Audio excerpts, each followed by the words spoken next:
शोहरत मेरा जुनून है, दौलत मेरा नशा, खौफ मेरा हथियार।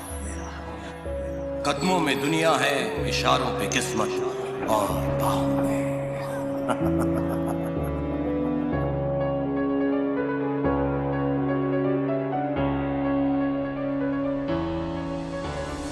जिसको तू धंधा बोलता है ना। मस्तान पिता के साथ बैठा देखता रहता जिंदगी के दो ध्रुव।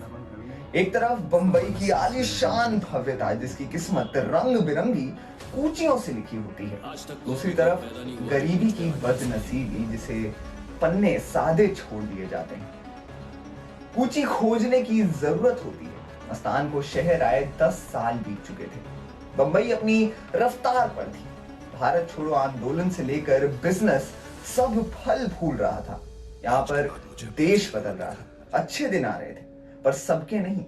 मस्तान के तो कतई नहीं आए थे। ये वो दौर था जब मद्रास से बहुत सारे लोग बंबई आए थे। मद्रास, बंबई और कलकत्ता ही तो थे अंग्रेजों के शहर, जहाँ व्यापार होता था, जहाँ लोगों को भविष्य दिखता था। उसी वक्त मस्तान की मुलाकात गालिब शेख से हुई। गालिब को एक चालू पुर्जे लड़के की जरूरत थी।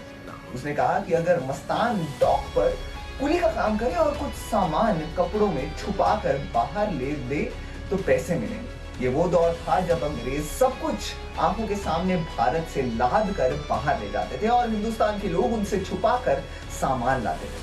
पोर्ट से चोरी करना अंग्रेजी सिस्टम से चोरी करना था। यह अपराध थोड़ा अलग था। अगर उस वक्त के हिसाब से देखें तो बड़ा दिलचस्प होता होगा ये।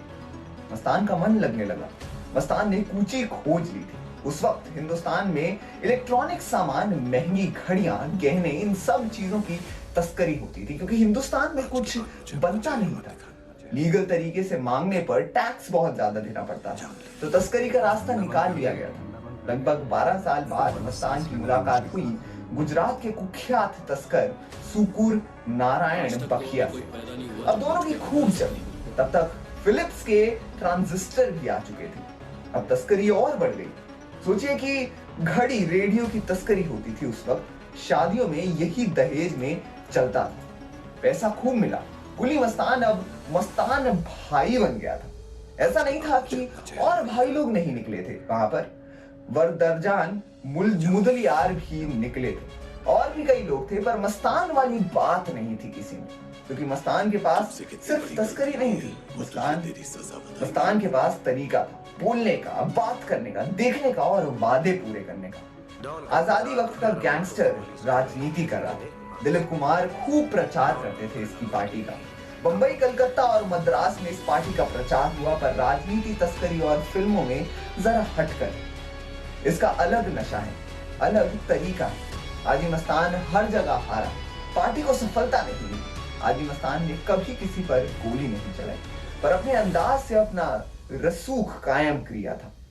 उसने बहुत सारे लोगों की मदद भी की थी। उसके अंदाज को कई गैंगस्टरों ने अपनाया, पर गोली ना चलाने वाली बात भूल गए। जिसने अपराध, बॉलीवुड, राजनीति, हिंदुस्तान पाकिस्तान की नफरत, किसी काम का मकसद और जिंदगी का मकसद, ऐसी सारी चीजों को बदल दिया, नई परिभाषा दे दी। डोंगरी टू दुबई में हुसैन जैदी ने ताफसील से इसका जिक्र किया। दाऊद इब्राहिम का।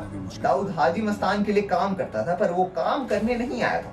दाऊद का मानना था कि हाजी मस्तान की इमेज ही गैंगस्टर की। वो गैंगस्टर नहीं है, कभी वो बंबई पर राज नहीं कर सकता। दाऊद के दिमाग में एक प्लान आया। 19 साल का था उस वक्त। प्लान डेयरिंग था। हाजी मस्तान की एक अटैची मरीन लाइन से होकर मालाबार हिल्स तक जानी थी। इसमें 5 लाख रुपए। उस वक्त ये बहुत ही ज्यादा बड़ी रकम थी। दाऊद ने इसे लूटने का प्लान बनाया। इसमें उसके साथ आए 2 लड़के जिनके हाजी मस्तान ने पिटवाया था। इस प्लान में मिस्टर बंबई थे।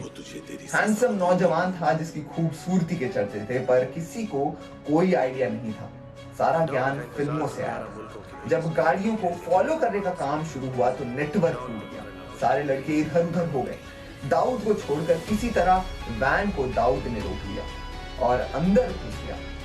बोला, टाइम नहीं है मेरे पास बात करने को, माल कहाँ है। उसके चेहरे की वहशियत देखकर बूढ़े लोगों ने पैसे सौंप दिए। इसके पहले दाऊद के साथ के 2 लड़के वैन में घुसते डर रहे थे, पर दाऊद ने सबको कह दिया था कि हलक से आवाज निकली तो ये आखिरी आवाज होगी, क्योंकि मैं गला काट दूंगा।